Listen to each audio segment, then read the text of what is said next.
US President Barack Obama is a man unencumbered by re-election, and he's got a plan to cement his legacy on climate change.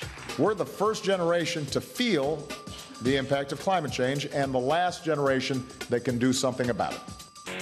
The US government plans to cut emissions from electricity generation by 32% by 2030.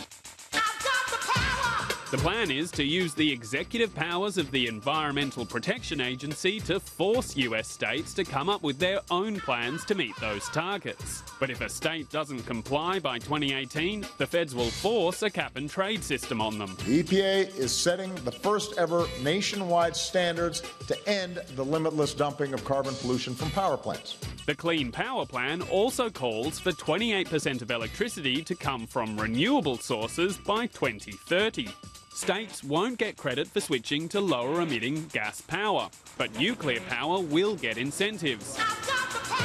It's the latest in a long line of executive actions on climate change, from tightening fuel economy in cars and trucks to energy efficiency in household appliances. And the single most important step America has ever taken in the fight against global climate change.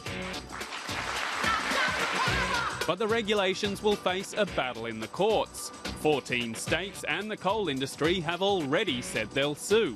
Some even plan to boycott the laws. First of all, most of the time, EPA wins these lawsuits, 70 to 90% of the time.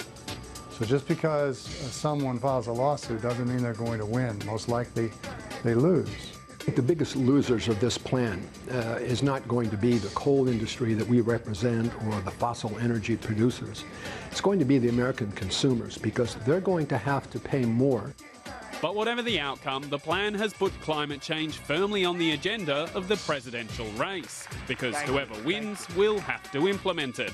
And US action could pressure other countries to lift their game before the next global climate summit in Paris later this year. We can solve this thing, but we have to get going.